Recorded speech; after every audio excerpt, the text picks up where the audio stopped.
Hay un fuego que arde en el centro del alma humana. Un fuego que nos arrastra, que nos consume, que nos lleva al abismo o a la iluminación. Ese fuego se llama deseo. Pero no cualquier deseo. Hablamos del deseo que nace en lo más profundo, del impulso erótico que no se limita al cuerpo, sino que toca las fibras del alma.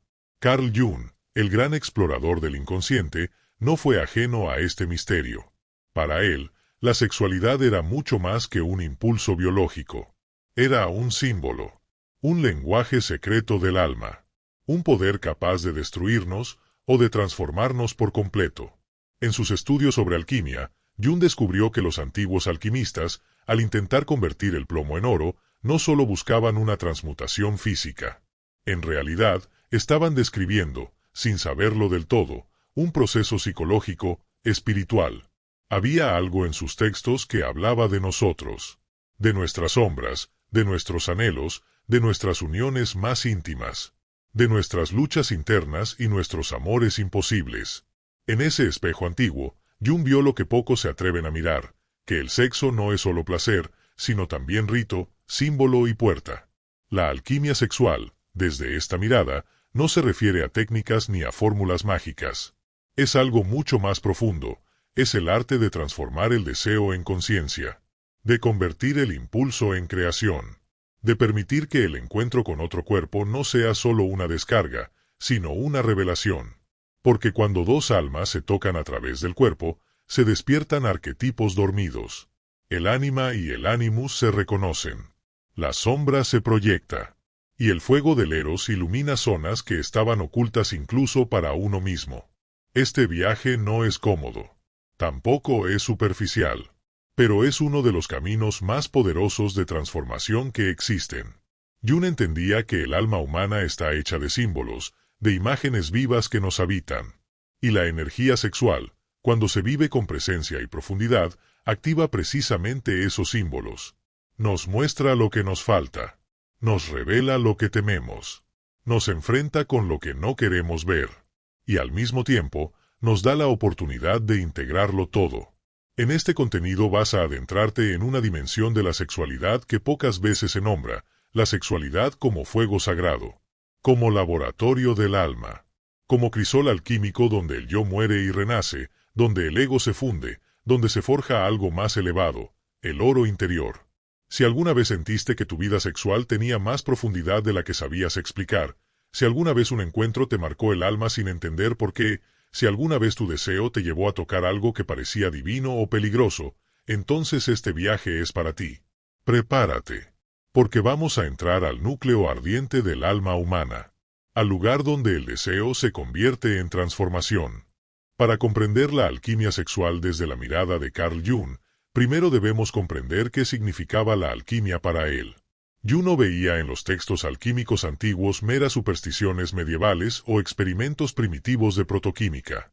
Lo que vio fue algo mucho más profundo y revelador, un espejo simbólico del proceso de transformación interior del ser humano. Los alquimistas, sin saberlo conscientemente, estaban describiendo en sus tratados la evolución del alma. Su lenguaje era críptico, lleno de imágenes oscuras, metáforas minerales, procesos extraños. Pero todo eso, en el fondo, era una proyección simbólica del inconsciente colectivo. Cuando Jung comenzó a estudiar estos textos alquímicos, lo hizo en paralelo a sus observaciones clínicas. Trabajaba con pacientes que soñaban con hornos, metales fundidos, serpientes, reyes y reinas, uniones místicas y transformaciones. Y luego abría los libros antiguos de alquimia y veía exactamente los mismos símbolos. Fue ahí cuando comprendió que la alquimia no era una ciencia fracasada, sino una psicología arcaica. Una psicología simbólica y proyectada, pero profundamente viva. Los alquimistas no estaban realmente trabajando con plomo y oro, al menos no solo. Estaban trabajando con su alma. Jung vio que el laboratorio alquímico era una metáfora del alma humana. El horno donde se funden los metales representaba el corazón o el vientre psíquico donde se cuece la transformación interior. El fuego era el deseo, la pasión, incluso el sufrimiento que impulsa el cambio. Los metales eran las distintas partes de la psique, el plomo, lo más denso y oscuro, el oro, lo más puro y elevado. Y el objetivo final no era simplemente transmutar elementos, sino alcanzar lo que los alquimistas llamaban la lapis philosophorum, la piedra filosofal. Esa piedra no era una sustancia. Era el símbolo del alma integrada, del ser que ha atravesado la sombra, ha unido los opuestos y ha alcanzado un estado de totalidad. En este contexto, la sexualidad tiene un lugar esencial. Porque si el fuego del deseo es uno de los motores más intensos del alma, entonces el trabajo alquímico no puede excluirlo.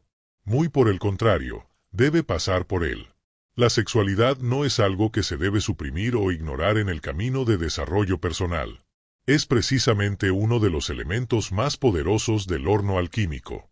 Puede calcinarnos, puede disolvernos, puede hacernos arder, pero si sabemos contener ese fuego y trabajar con él, puede ser la fuerza que nos lleve a la transformación más profunda. Jung encontró que muchos de los símbolos eróticos en los textos alquímicos hablaban, en realidad, de uniones psíquicas. El rey y la reina que se funden en el coniunctio, por ejemplo, no representan necesariamente dos personas, sino dos partes internas, el principio masculino y el femenino dentro de cada uno.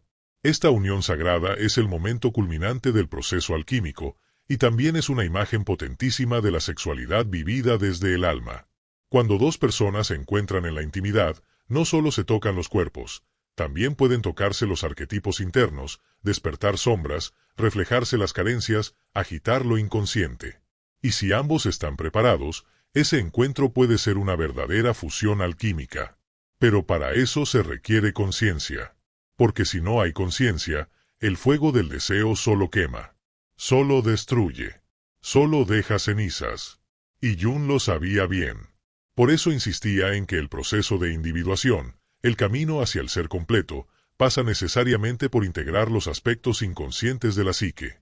Y eso incluye los impulsos sexuales, las fantasías reprimidas, los deseos no expresados, los traumas antiguos y las idealizaciones románticas. Todo eso es materia prima. Todo eso es plomo psíquico. Y la alquimia interior consiste en enfrentarlo, transformarlo y darle forma. En la alquimia tradicional hay una etapa llamada nigredo, la obra negra. Es la primera fase, y es oscura, dolorosa, confusa. Es cuando el alquimista se enfrenta al caos, a la disolución de todo lo que creía ser. En términos psicológicos, la nigredo es el momento de la confrontación con la sombra. Y muchas veces, esa confrontación se activa precisamente a través del deseo. Un amor no correspondido, una pasión prohibida, una atracción que nos descoloca. Todo eso puede ser el inicio de una transformación si no huimos de ello. Si lo miramos de frente. Si nos atrevemos a descender a la caverna interior. Jung comparaba el proceso terapéutico profundo con un trabajo alquímico. El terapeuta y el paciente forman una pareja simbólica. El diálogo entre ellos es el horno. La transferencia emocional es el fuego. Las proyecciones que surgen son los metales en ebullición. Y si ambos se sostienen en el proceso, si no se escapan ni se rompen, entonces ocurre la transmutación. El yo se reordena. El inconsciente se integra. El alma comienza a brillar desde adentro. Esta misma lógica puede aplicarse a la vida sexual y afectiva. Cada relación íntima puede ser un laboratorio alquímico. Cada pareja puede ser un espejo del alma. Cada encuentro puede ser una oportunidad de conciencia o de repetición inconsciente. La diferencia está en el fuego. No en si existe o no el deseo, porque el deseo siempre está, sino en cómo lo usamos, cómo lo contenemos, cómo lo elevamos. La alquimia nos enseña que no se trata de eliminar el plomo, sino de transformarlo. No se trata de huir del deseo, sino de comprenderlo, de canalizarlo, de permitir que nos muestre aquello que no vemos. Porque el deseo no miente. El deseo es un oráculo, un lenguaje crudo y sincero del alma. Y si lo escuchamos sin juicio, si lo contemplamos sin culpa, si lo habitamos sin miedo, entonces se convierte en guía. El gran error de muchas tradiciones religiosas o morales fue considerar el deseo sexual como algo que debía reprimirse o eliminarse. Pero Jung entendió que esa represión solo alimenta la sombra, solo fortalece el inconsciente, solo oculta lo que, en algún momento, estallará con más fuerza. La verdadera transformación no viene del control rígido, sino de la integración. de permitir que esa energía fluya, pero con conciencia, con intención, con dirección. El laboratorio interior del alma no tiene paredes físicas. No hay tubos de ensayo, ni matraces, ni frascos etiquetados. Lo que hay es memoria, emoción, imágenes, sueños, heridas, deseos. Y el fuego está en el corazón. El fuego es el amor, el impulso de vida, la pulsión erótica, la pasión creativa. Todo eso arde dentro de nosotros. Todo eso quiere expresarse, quiere salir, quiere manifestarse en el mundo. Pero el fuego sin forma es solo destrucción. Por eso, la alquimia busca contención. Un vaso, una estructura, un propósito. Y en la vida sexual y afectiva, esa estructura es la conciencia. La capacidad de observar, de nombrar, de dialogar con lo que sentimos. La capacidad de no actuar por impulso ciego, sino por elección lúcida. Eso es alquimia interior. Jung nos invita a mirar el deseo no como enemigo, sino como aliado. Como un guía simbólico que nos revela lo que anhela nuestra alma. Porque a veces deseamos cuerpos, pero en realidad lo que busca el alma es unión. A veces nos sentimos atrapados en pasiones, pero lo que está pidiendo ser liberado es una parte no vivida de nosotros mismos. A veces proyectamos idealizaciones en el otro, porque no hemos encontrado aún al rey o la reina en nuestro propio interior. Y ese es, quizás, el verdadero sentido de la alquimia sexual, usar el encuentro con el otro para encontrarnos a nosotros mismos. Usar el fuego del deseo no para huir del alma, sino para llegar a ella. Para adentrarnos más profundamente en la alquimia sexual desde la visión de Carl Jung, es imprescindible comprender su concepto de libido, un término que heredó de Freud, pero que transformó completamente. Mientras que para Freud la libido era fundamentalmente energía sexual con base biológica, Jung amplió el término para convertirlo en una fuerza psíquica total, una energía vital que impulsa toda manifestación de la vida interior, desde el deseo erótico hasta la inspiración artística, la vocación profesional o la búsqueda espiritual. Para Jung, la libido era el combustible del alma.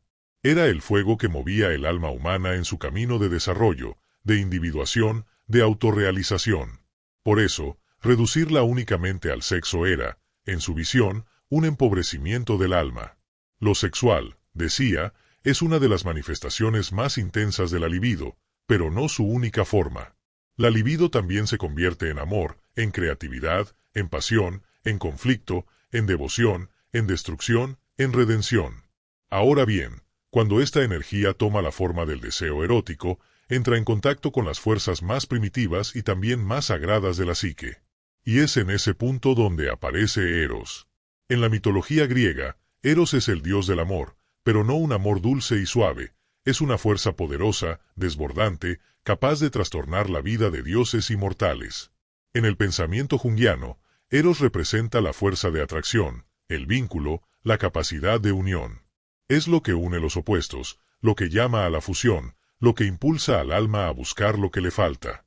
Cuando Jung hablaba de Eros, especialmente en relación con el principio femenino, no se refería a sentimentalismo ni a romanticismo, sino a la función relacional del alma, esa parte que busca conexión, que quiere fundirse, que no tolera la fragmentación. Y eso es precisamente lo que ocurre en el deseo sexual, una búsqueda instintiva de unión que, si se vive con conciencia, puede convertirse en símbolo de integración interna. Desde esta mirada, el impulso erótico no es una molestia que debe reprimirse ni una pulsión que debe simplemente satisfacerse. Es una llamada del alma. Una manifestación de que dentro de nosotros hay una energía que quiere moverse, que quiere expresarse, que quiere encontrarse con algo o alguien que nos complemente. Esa energía puede dirigirse hacia un cuerpo, pero también puede sublimarse hacia una obra, una idea, una práctica espiritual. Y la alquimia sexual consiste justamente en aprender a contener, redirigir y transformar esa energía para que no nos destruya, sino que nos eleve. Es por eso que Jung insistía en que todo encuentro erótico es una oportunidad para la conciencia. Porque el deseo no solo señala un cuerpo deseado, sino también una parte interna que busca expresión. Muchas veces, lo que anhelamos en el otro es una cualidad que está dormida en nosotros mismos. Deseamos la intensidad porque nos sentimos apagados. Deseamos la libertad porque vivimos atrapados. Deseamos lo prohibido porque en lo prohibido se esconde la parte más viva de nuestra alma. El trabajo alquímico con la libido consiste en mirar más allá del objeto del deseo y ver qué símbolo encarna ese objeto. ¿Qué representa a esa persona que tanto me atrae? ¿Qué parte de mí mismo estoy proyectando en su imagen? ¿Qué energía se despierta en mí cuando pienso en ella o cuando estoy a su lado? ¿Qué me muestra de mis carencias, mis heridas, mis anhelos? En ese análisis profundo, el deseo se convierte en maestro. Pero hay una trampa en este camino, y Jung lo sabía bien: la fascinación con la imagen. La ilusión de que si consigo a esa persona, todo mi vacío se llenará. La creencia de que el otro es la fuente de mi completitud. Cuando esto ocurre, la libido no fluye hacia la conciencia, sino hacia la dependencia, la obsesión, el apego. El fuego, en lugar de iluminar, quema. Y esa es una de las grandes pruebas del camino erótico: aprender a ver en el otro no la salvación, sino el reflejo. El espejo que me muestra lo que debo despertar en mí. Desde este ángulo, el amor romántico, tal como lo vivimos muchas veces en Occidente, es una forma de proyección de la libido. Proyectamos nuestra luz y nuestra sombra en el otro. Lo idealizamos, lo endiosamos, lo convertimos en contenedor de todo lo que anhelamos ser. Pero tarde o temprano, esa proyección se rompe. Y cuando se rompe, comienza el verdadero trabajo alquímico. Porque entonces ya no se trata de alimentar la fantasía, sino de recuperar la energía que habíamos entregado. De reintegrar esas cualidades que pusimos afuera y traerlas de vuelta a nuestro corazón. Jung también habló de la regresión de la libido, un proceso donde la energía se retrae hacia el inconsciente, especialmente cuando no encuentra una salida creativa o afectiva. En esos casos, la libido puede volverse contra nosotros. Aparece la depresión, la ansiedad, la angustia, el vacío existencial. Muchas crisis emocionales son, en realidad, bloqueos de la libido, estancamientos del flujo vital que no encuentra cómo expresarse. Y de nuevo, la sexualidad puede jugar aquí un papel crucial. Porque muchas veces, el deseo reprimido o distorsionado es la causa subyacente del malestar. Pero no se trata simplemente de tener más relaciones sexuales o de satisfacer fantasías. Se trata de devolverle al deseo su dimensión simbólica, espiritual, energética. De comprender que lo que buscamos con tanto ahínco afuera, en realidad, ya vive dentro. Solo que está dormido, olvidado, negado. La alquimia sexual, entonces, no busca negar el cuerpo ni glorificarlo de forma ingenua. Lo que propone es unir cuerpo y alma, deseo y conciencia, instinto y espíritu. Convertir la experiencia erótica en un camino de integración, en una vía para recuperar la unidad interior.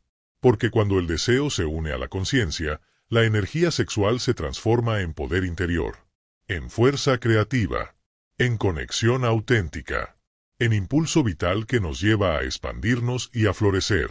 Eros, en este contexto, ya no es solo el dios caprichoso del amor, sino el puente entre el yo y el alma, entre lo humano y lo divino. Es el lazo que nos une con la totalidad. Y la libido, como su vehículo, se convierte en la corriente que nutre todos los niveles de la vida: físico, emocional, mental y espiritual. Pero esto no ocurre automáticamente.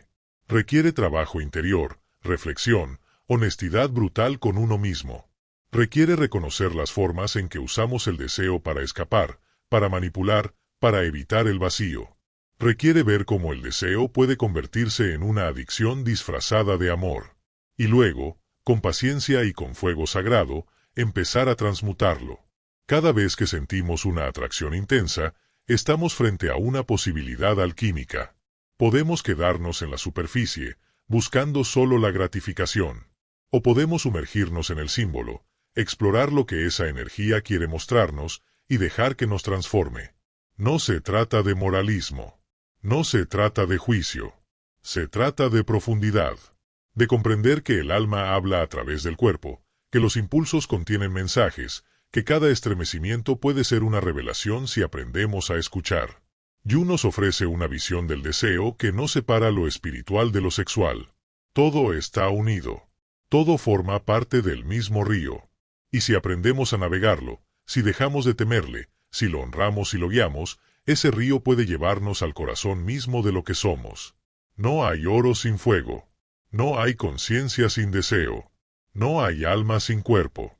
Dentro de cada ser humano habita una figura del sexo opuesto, una presencia psíquica que moldea nuestros deseos, nuestras proyecciones y nuestras relaciones amorosas y sexuales.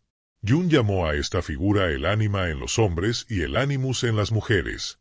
No son simplemente símbolos masculinos y femeninos, son arquetipos profundamente enraizados en el inconsciente colectivo, formas vivas que emergen en sueños, emociones, intuiciones y, sobre todo, en el amor. Para Jung, estas figuras internas no son un simple detalle psicológico. Son fuerzas determinantes. En la alquimia sexual, el ánima y el animus juegan un papel esencial, porque representan las energías internas que buscan ser reconocidas y unificadas a través del otro. Cuando nos sentimos intensamente atraídos por alguien, muchas veces no amamos al otro tal cual es, sino a la imagen del ánima o del animus que proyectamos sobre esa persona. Así, la atracción más poderosa no es hacia el otro, sino hacia lo que ese otro despierta en nuestra alma. El ánima representa, en el inconsciente masculino, la esencia del principio femenino: sensibilidad, intuición, receptividad, belleza, profundidad emocional. Pero también, cuando no está integrada, puede aparecer como seductora, manipuladora, destructiva, caótica.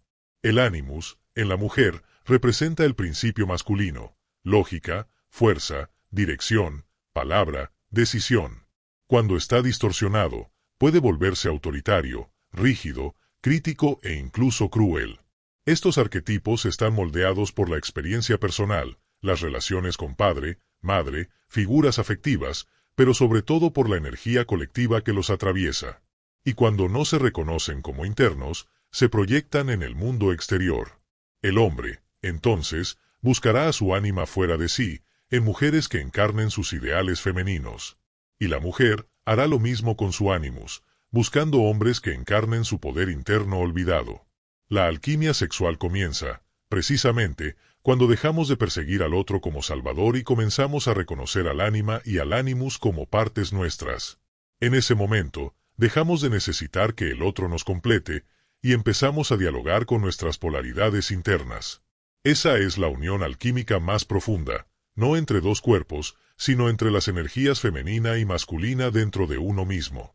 Pero llegar a este punto no es fácil, porque al principio, la proyección es casi inevitable.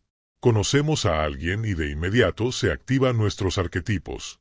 No vemos a la persona real, sino a una figura simbólica. Y si esa figura encaja con lo que hemos reprimido o idealizado, se desata una fuerza que nos arrastra: el enamoramiento, la fascinación, el deseo. Todo parece mágico, perfecto, destinado. Pero no lo es. Es un espejo. Y ese espejo, tarde o temprano, se rompe. Cuando la imagen proyectada comienza a desmoronarse, cuando vemos al otro como realmente es, con sus límites, sus miedos, sus contradicciones, muchas veces sentimos decepción. Pensamos que el amor se terminó. Pero en realidad, lo que se ha caído es la proyección. Y en ese momento empieza la verdadera posibilidad de amar. Porque el amor no es la proyección del ánima o el animus en otro. El amor es el puente que se construye entre dos seres reales, con sus luces y sombras. Dos seres que pueden verse, sin máscaras, y seguir eligiéndose. En la alquimia, esta etapa se conoce como la coniunctio, la unión sagrada. No es una fusión ilusoria, sino una integración profunda.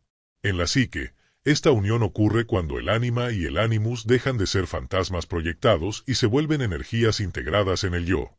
En la vida sexual, esto se traduce en una intimidad más consciente, más verdadera, más viva.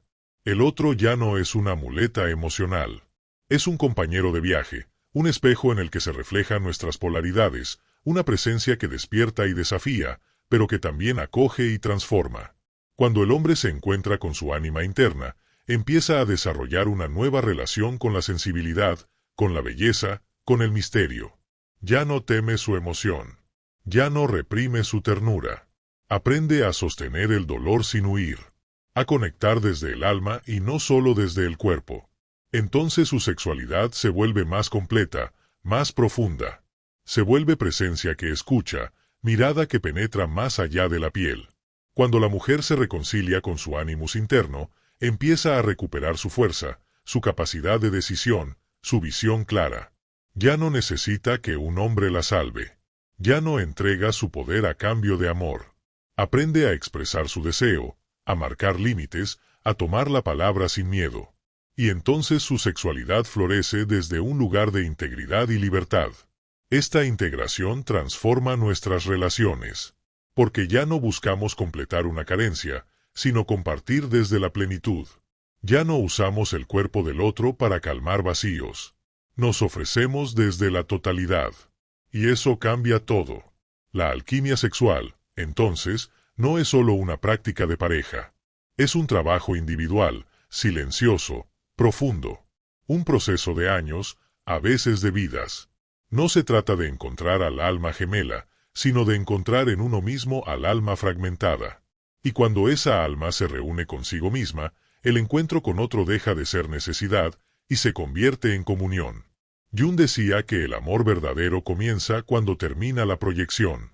Porque mientras proyectamos, no vemos al otro. Solo vemos un reflejo de lo que necesitamos.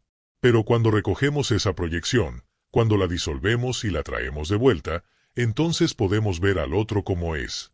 Y desde ahí, amarlo de verdad. Esto requiere una humildad inmensa, porque implica aceptar que el deseo no es tan puro como creíamos, que muchas veces amamos desde la carencia, desde la herida, desde el anhelo de algo perdido.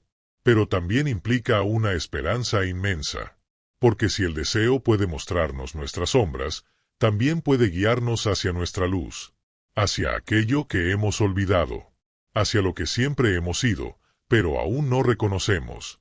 El ánima y el animus, en este sentido, no son enemigos, son guías, son mensajeros del alma.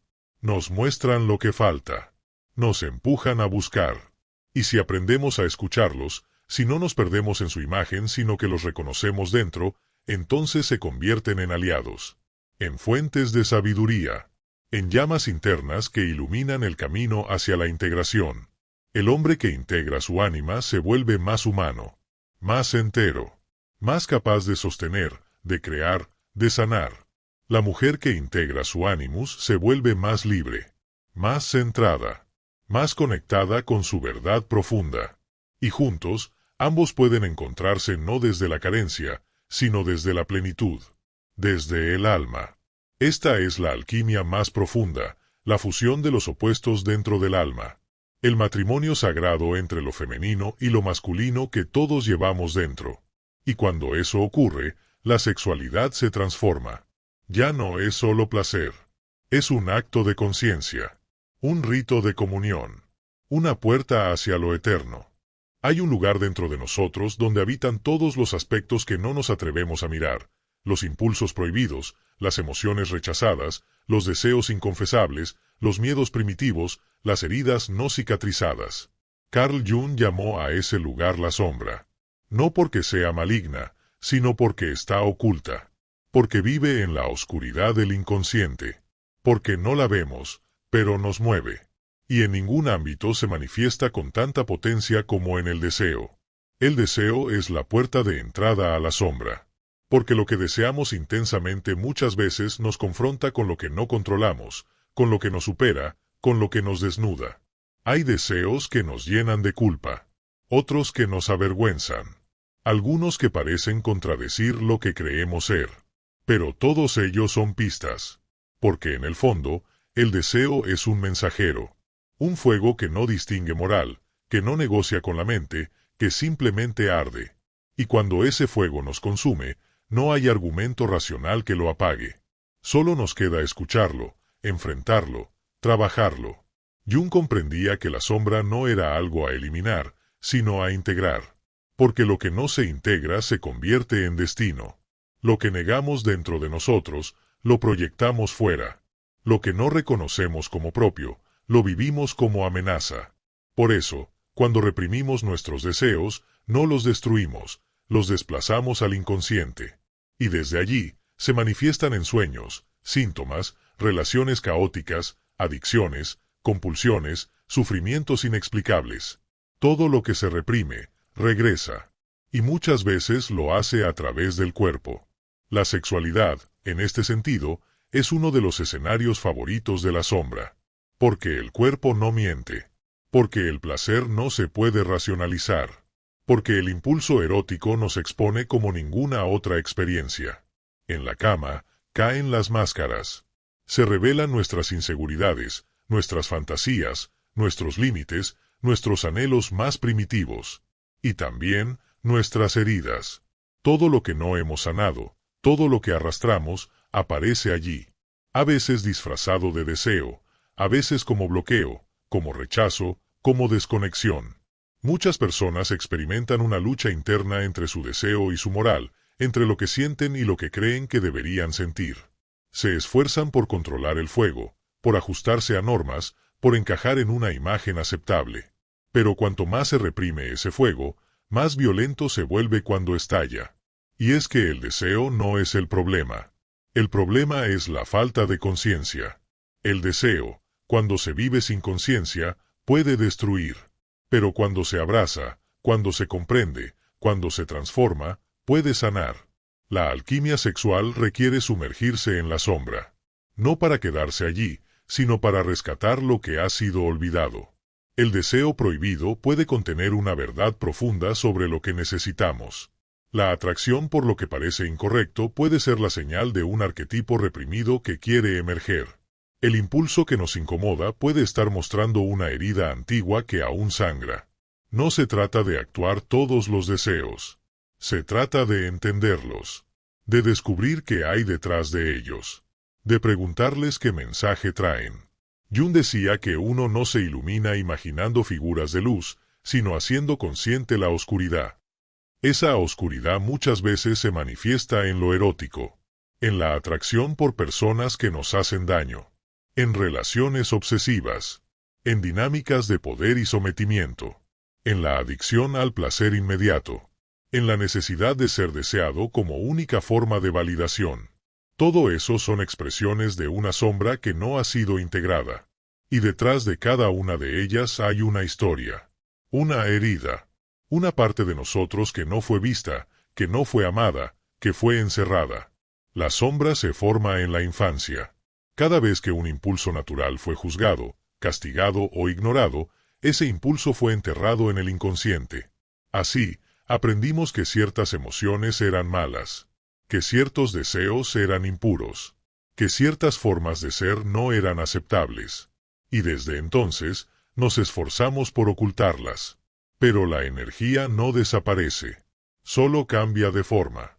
Y en la adultez, regresa a través del deseo sexual.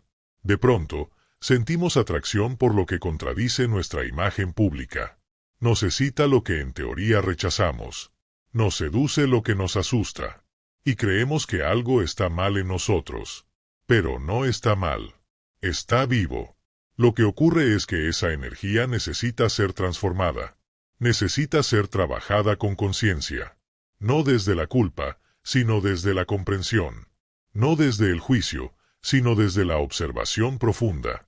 ¿Qué parte de mí estoy tratando de reprimir? ¿Qué herida infantil está hablando a través de este deseo? ¿Qué energía femenina o masculina fue rechazada y ahora busca expresarse? ¿Estoy deseando al otro, o estoy buscando en él una parte de mí que he perdido?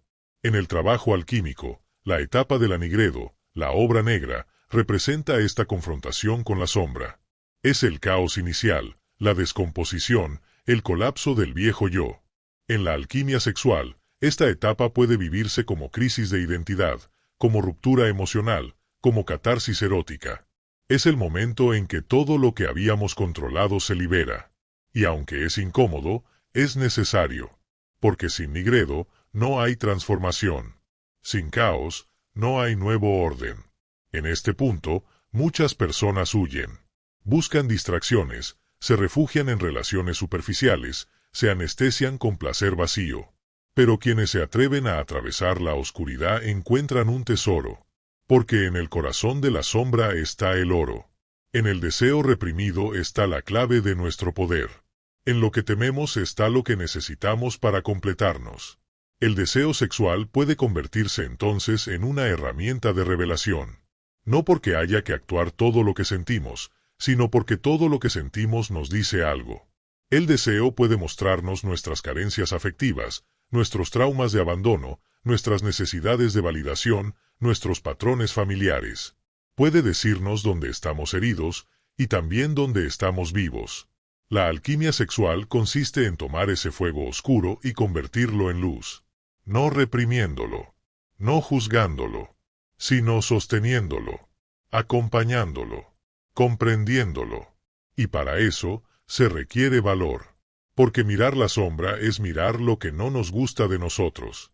Pero también es mirar nuestro potencial, nuestra creatividad, nuestra intensidad, nuestra capacidad de amar con todo el cuerpo y toda el alma. Cuando aprendemos a dialogar con nuestra sombra, el deseo ya no nos domina. Se convierte en aliado, se vuelve brújula, se transforma en camino. Y entonces, la energía sexual se libera. Ya no está atrapada en compulsiones ni en fantasías repetitivas. Fluye con creatividad, con profundidad, con belleza, con poder.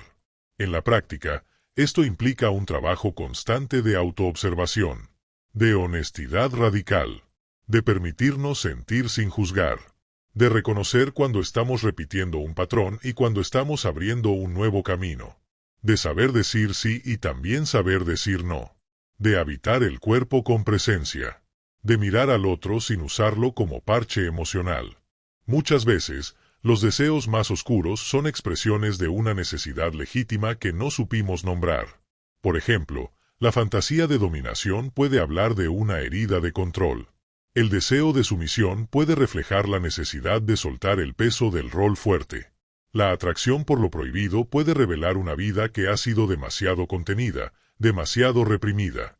No hay que actuar todo esto literalmente, pero sí hay que entenderlo simbólicamente, porque solo cuando entendemos, podemos transformar. Y la transformación no es eliminar el deseo, sino elevarlo. No es apagar el fuego, sino darle dirección. No es vivir sin sombra, sino hacer de la sombra una fuente de conciencia.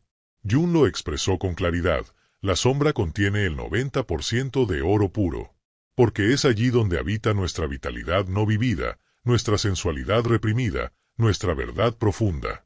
Integrar la sombra es recuperar el alma. Y en la sexualidad, eso significa permitirnos ser reales, presentes, abiertos, sin máscaras. El trabajo con la sombra en el deseo nos permite dejar de repetir relaciones destructivas, dejar de vivir desde la necesidad, dejar de buscar fuera lo que está dentro. Nos permite amar desde la libertad y no desde la dependencia. Nos permite ser completos, y desde allí, compartirnos. Esta es una de las grandes metas de la alquimia sexual: transformar el deseo oscuro en amor consciente. Recuperar el cuerpo como templo. El placer como oración. El encuentro con el otro como acto sagrado. Y eso solo es posible cuando el fuego de la sombra deja de ser temido y se convierte en luz. En los antiguos misterios, en las civilizaciones arcaicas, en los mitos que han viajado a través de los siglos, hay una imagen que se repite como una clave espiritual: el hieros gamos, la unión sagrada. No se trata simplemente de un acto sexual ritual, aunque a veces lo fue. Se trata de un símbolo profundo, la fusión de los opuestos, la integración de lo masculino y lo femenino, la revelación de lo divino a través del encuentro humano. Carl Jung recuperó este símbolo desde la alquimia y lo incorporó a su psicología como una de las representaciones más poderosas de la transformación interior. Para él, el hieros gamos no era solo una imagen mítica, sino una realidad psíquica que se podía vivir en distintos niveles, dentro de uno mismo y también en relación con otro. Era la culminación del proceso alquímico, la coniunctio final, el matrimonio interior entre las polaridades que nos habitan. Y cuando eso ocurre, dentro o fuera, el alma se expande, el inconsciente se ordena, y algo sagrado desciende a lo humano. En términos alquímicos, el hieros gamos es la fusión del rey y la reina, del azufre y el mercurio, del sol y la luna. Es el momento en que las dualidades dejan de enfrentarse y se abrazan. Jung lo comprendió como una imagen del self, del sí mismo, esa totalidad profunda que no es el yo común, sino la estructura más amplia del alma, el centro regulador de toda la psique. Y para alcanzarlo, el alma debe integrar lo que ha estado separado: luz y sombra, razón e instinto, cuerpo y espíritu, masculino y femenino. En la sexualidad, el hieros gamos puede vivirse como una experiencia excepcional, el instante en que el encuentro con otro cuerpo se convierte en una comunión de almas. No es algo que ocurra cada vez que se hace el amor. No es automático, ni mecánico, ni siquiera necesariamente placentero en el sentido habitual. Es otra cosa. Es un instante fuera del tiempo, donde los límites entre tú y yo se disuelven, donde el placer se mezcla con la entrega, donde lo humano se vuelve puerta de lo divino. No todo encuentro sexual es un hieros gamos, pero todo encuentro tiene el potencial de serlo. La diferencia no está en las posturas, ni en la técnica, ni siquiera en la intensidad física. Está en la conciencia, en la presencia, en la intención, en la disposición interna de dos almas que se encuentran no solo para saciar un deseo, sino para unirse en un nivel más profundo. Allí, el acto sexual deja de ser una descarga y se convierte en una invocación. Pero este misterio no comienza en la cama. Comienza dentro. Porque el verdadero matrimonio sagrado es interno. Es el momento en que un hombre se encuentra con su ánima y una mujer con su animus. Es el instante en que reconocemos y abrazamos la polaridad que llevamos dentro, no como un enemigo, ni como algo ajeno, sino como parte esencial de nuestro ser. Cuando eso ocurre, cuando lo femenino en el hombre deja de ser reprimido, y lo masculino en la mujer deja de ser proyectado, entonces podemos amar desde otro lugar. Desde una unidad interna que no necesita completarse fuera, sino que se ofrece. El hieros gamos interno es una experiencia transformadora. Puede ocurrir en la meditación, en un sueño, en una visión, en una crisis, en un retiro de silencio, en un momento de rendición profunda. Suele venir precedido de un tiempo de purificación, de duelo, de muerte simbólica. Porque para unir los opuestos, primero hay que reconocerlos. Y eso duele. Implica ver la sombra, desmontar el ego, cuestionar la imagen que teníamos de nosotros mismos. Pero cuando lo logramos, algo nuevo nace. Una identidad más amplia, más libre, más amorosa.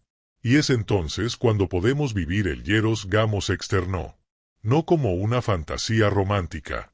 No como la idea de una alma gemela que viene a salvarnos. Sino como un encuentro real, encarnado, con otro ser humano que también ha hecho su trabajo interior. Dos mitades enteras que no se necesitan, pero que se eligen. Dos fuegos que no se devoran, pero que se alimentan. Dos cuerpos que se reconocen como templos. Dos almas que se atreven a abrirse sin armaduras. En este tipo de unión, el deseo no desaparece, pero se purifica. Ya no se trata solo de placer, sino de presencia, de conexión, de ofrenda. El cuerpo se convierte en instrumento del alma. El orgasmo, en expansión de conciencia. La entrega, en rezo silencioso. Lo que ocurre entre las sábanas se convierte en reflejo de lo que ocurre en lo profundo. Y el amor deja de ser una emoción volátil, para convertirse en experiencia sagrada. Este es el nivel más elevado de la alquimia sexual, no solo integrar las polaridades internas, sino también fundirse con otro ser desde esa integración. No para perderse, sino para reconocerse. No para llenar un vacío, sino para celebrar una plenitud compartida. Pero el camino hacia este tipo de unión no es recto ni fácil. Requiere atravesar el deseo inconsciente, las proyecciones, las heridas, los miedos. Requiere romper con la idea del amor romántico basado en carencias. Requiere renunciar al control, a la posesión, a la manipulación emocional. Requiere madurez psíquica, emocional, espiritual. Y sobre todo, requiere humildad. Porque el verdadero amor no es conquista. Es rendición. El hieros gamos también nos muestra que la sexualidad no está separada de la espiritualidad. Que el cuerpo no es lo opuesto al alma, sino su aliado. Que el placer no es pecado, sino oración cuando se vive desde el alma. Jung lo entendía profundamente. La psique necesita símbolos, rituales, experiencias encarnadas para integrar su proceso. Y el sexo, vivido desde esta profundidad, puede ser uno de los rituales más potentes de transformación interior. Hay quienes han vivido esta experiencia sin saber ponerle nombre. Un encuentro que los marcó, que los despertó, que los cambió por dentro. Un momento íntimo que no fue solo físico, sino trascendental. Un contacto que los hizo llorar sin razón, sentir una paz inexplicable, tocar algo eterno. Esa es la señal de que el Hieros Gamos ha ocurrido. No porque todo haya sido perfecto, sino porque algo del alma se reveló. Porque lo sagrado se hizo presente a través del cuerpo. Y también hay quienes lo buscan desesperadamente sin comprender que no se puede forzar. El Hieros Gamos no se busca. Se prepara. Se permite. Se invita. Y para eso, hay que hacer el trabajo interior. Hay que mirar los propios miedos, sanar la historia, liberar al cuerpo del trauma, reconciliarse con el deseo, aprender a estar solo, descubrir el placer de habitarse. Y entonces, tal vez, un día, la vida nos sorprende con un encuentro que no se parece a nada de lo que habíamos vivido. Un encuentro donde el alma sonríe y el cuerpo descansa. Donde la lucha se disuelve. Donde simplemente somos. Este es el misterio. Esta es la alquimia. Esta es la fusión de opuestos que Jung vislumbró en los tratados antiguos y confirmó en los sueños de sus pacientes. Esta es la unión sagrada que espera en el fondo de nuestro deseo, no una persona perfecta, no una relación sin conflictos, sino una experiencia de amor que nace de la conciencia y se expresa en el cuerpo. Una danza entre el cielo y la tierra. Una llama que no quema, sino que ilumina. El Hieros Gamos no es un evento cualquiera. Es un estado del alma. Y cuando ocurre, deja una huella, una certeza, una memoria viva que nos recuerda lo que realmente somos, no mitades buscando completarse, sino totalidad buscando expresarse. No cuerpos vacíos de sentido, sino templos del espíritu. No seres fragmentados, sino almas que, a través del deseo, buscan regresar al hogar. Existe una frontera invisible entre el deseo que esclaviza y el deseo que libera. Una línea sutil, difícil de ver a simple vista, que separa el instinto ciego del impulso sagrado. Esa frontera se llama transmutación. Y en el arte alquímico del alma, como lo comprendía Carl Jung, transmutar no es negar el deseo, ni huir de él, ni esconderlo. Es llevarlo a otro nivel. Elevar su vibración. Cambiar su forma. Hacer del fuego que quema una llama que ilumina. En la alquimia antigua, la transmutación era el proceso central. Transformar el plomo en oro, lo denso en puro, lo bruto en sutil. Jung comprendió que esa operación no era química, sino psicológica, y que el plomo no era otro que nuestras pasiones más primitivas, nuestros instintos más desordenados, nuestras pulsiones más salvajes. Pero no para eliminarlos, sino para darles un nuevo propósito. El oro, entonces, era la conciencia, la lucidez, la integración del alma. Aplicado a la sexualidad, este principio revela un camino poderoso. Porque pocas energías son tan potentes, tan inflamables, tan determinantes como la energía sexual. Es una fuerza vital que puede crear vida o destruirla. Puede levantar imperios o arruinarlos. Puede inspirar una obra de arte o perderse en una espiral de compulsión y vacío. Todo depende de qué se hace con ella. De si se vive desde el impulso primario o desde el alma despierta. De si se queda atrapada en el cuerpo o se transforma en energía espiritual. Jung no fue un moralista. No condenaba el instinto. Entendía que es parte esencial de nuestra naturaleza. Pero sí veía el peligro de quedarse atrapado en él. Porque cuando el ser humano no aprende a transmutar su energía, queda prisionero de sus propias pasiones. Y entonces el deseo, en lugar de ser una fuerza creativa, se convierte en repetición, en dependencia, en sufrimiento. La transmutación, en este sentido, es un acto de libertad. No se trata de reprimir. La represión, como Jung bien sabía, solo desplaza la energía al inconsciente. La vuelve sombra. Y tarde o temprano, la sombra se cobra su precio, a través de síntomas, bloqueos, relaciones caóticas o explosiones emocionales. La verdadera alquimia no niega nada. Lo observa. Lo contiene. Lo eleva. La transmutación empieza cuando uno es capaz de sostener su deseo sin actuarlo de inmediato. Cuando uno puede respirar dentro de la llama y preguntar, ¿para qué está aquí esta energía? ¿A dónde quiere llevarme? ¿Qué parte de mí está despertando? La pausa es esencial, porque en la pausa ocurre el milagro. El deseo se mueve en ráfagas, en olas. Si no se le sigue al instante, si se lo observa, si se lo respira, empieza a cambiar. Se vuelve más claro, más profundo. Se revela lo que hay detrás. Y muchas veces, lo que parecía urgencia física era en realidad una necesidad emocional, una carencia afectiva, un llamado del alma. Eso es transmutar, ver el símbolo detrás del impulso. Jung afirmaba que la libido, entendida no solo como energía sexual, sino como impulso vital, podía desplazarse, cambiar de objeto, subir de nivel, y que uno de los signos de madurez psíquica era justamente la capacidad de redirigir esa energía sin negarla, transformar la pulsión en arte, el deseo en creación, la necesidad en presencia. Esa es la operación alquímica. Eso es lo que hace el alma cuando ha aprendido a trabajar su fuego. En el proceso de individuación, el deseo no desaparece, se transforma. El alma no se vuelve aséptica, ni fría, ni desapegada. Se vuelve más viva, más plena. Pero ya no necesita consumir para sentir. Ya no busca devorar al otro. Ya no usa el placer como droga. El cuerpo sigue siendo templo, pero ahora habitado con conciencia. El placer sigue siendo río, pero ya no arrastra, sino que guía. La transmutación se vuelve visible en cómo uno vive sus vínculos. Antes, la atracción era casi adictiva. Me siento vacío, te deseo, te poseo, me calmo. Ahora, la atracción es un reconocimiento. Veo en ti algo que despierta mi alma. No necesito poseerte, pero puedo amarte. No quiero llenarme de ti, pero deseo compartir desde mi abundancia. Eso cambia toda la dinámica del amor. Lo saca del hambre y lo lleva a la celebración. Hay prácticas concretas que acompañan esta transmutación.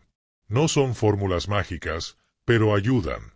La respiración consciente, la atención al cuerpo, la meditación con la energía sexual, el arte como canal, la escritura, el canto, el movimiento, todo aquello que permite que la energía suba, se expanda, se refine. Incluso el celibato, no como represión, sino como contención lúcida, puede ser un periodo alquímico, una fase de cocción interna donde el deseo madura, se purifica, se convierte en poder interior. Porque el poder está allí. Siempre ha estado. El problema no es tener deseo. El problema es no saber qué hacer con él. Cuando se transita el fuego sin guía, uno se quema. Pero cuando se aprende a sostener el fuego, a dialogar con él, a danzar con él, uno se transforma. Y entonces, el deseo deja de ser jaula. Se convierte en alas. Esta es una revolución silenciosa. No es visible desde fuera. Nadie puede ver cuando alguien ha transmutado su deseo. Pero se siente. En la mirada. En el tono de voz. En la forma en que camina. En la manera en que toca. En la paz que emana. Porque ya no está buscando desesperadamente.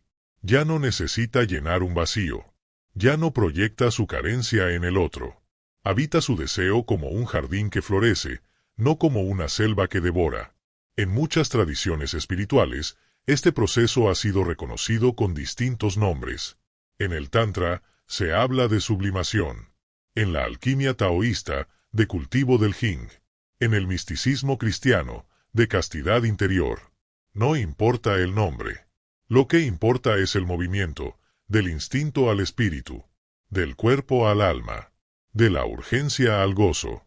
Y Jung, aunque no fue un maestro espiritual en el sentido clásico, sí fue un cartógrafo del alma. Nos dejó mapas, símbolos, claves. Y entre todas ellas, la más poderosa quizás sea esta: el deseo no es enemigo. Es maestro. No hay que matarlo. Hay que escucharlo. Y entonces, cuando se le da el espacio, cuando se le da forma, cuando se lo mira de frente, se convierte en guía. La transmutación también nos protege. Nos da fuerza. Porque cuando el deseo se vive desde el alma, ya no puede ser manipulado. Ya no es fácil caer en relaciones tóxicas, en dinámicas destructivas, en círculos de dependencia.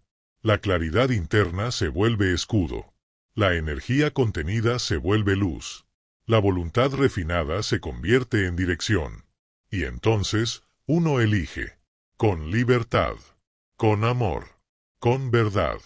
Este es el oro de la alquimia sexual, no la abstinencia, ni la represión, ni el hedonismo vacío, sino la conciencia que arde sin quemar, el deseo que inspira sin poseer, la energía que crea sin dominar. Es un camino que no tiene fin. Cada deseo que emerge es una nueva oportunidad de transmutación. Cada atracción intensa, una puerta. Cada pulsión, una semilla. La pregunta es, ¿qué vas a hacer con ella? Porque el fuego está ahí. Siempre ha estado. Pero el oro lo encuentra quien se atreve a sostener el calor sin huir. Quien aprende a mirar dentro sin miedo. Quien convierte su deseo en oración. Su cuerpo en templo. Su impulso en arte. Y cuando eso ocurre, cuando la transmutación es real, algo cambia para siempre. Porque ya no necesitas encenderte en 1000 cuerpos. Te basta con habitar el tuyo. Ya no necesitas ser deseado para sentirte valioso. Ya sabes quién eres. Ya no necesitas correr detrás del placer. El placer viene a ti. Porque el fuego está en casa. Porque el alma ha encontrado su llama. En el vasto universo de los mitos griegos, hay una historia que parece hablarnos directamente al alma herida del ser humano moderno. Una historia que no solo revela el dolor del abandono, sino también la sabiduría que nace de la herida. Es el mito de Filoctetes, aquel arquero condenado al exilio, herido en el cuerpo y en el alma. Carl Jung, siempre atento al poder simbólico de los relatos antiguos, vio en esta historia una clave arquetípica, una imagen profunda del hombre y de la mujer que ha sido marcado por el sufrimiento y que, precisamente por esa marca, guarda un don. Filoctetes era un guerrero elegido, fuerte, valiente. Pero en su camino hacia la guerra de Troya, una mordida de serpiente le causó una llaga incurable en el pie. El hedor era insoportable, el dolor constante. Sus compañeros, incapaces de convivir con él, lo abandonaron en una isla desierta. Allí, en soledad, con su arco y su herida, vivió por años. El mundo lo olvidó. Él mismo se creyó olvidado. Sin embargo, el destino tenía otros planes. Cuando los griegos descubrieron que solo el arco de Filoctetes podía conquistar Troya, fueron a buscarlo. Su herida, la misma que causó su destierro, se convirtió en su poder. Esta historia no es solo un mito.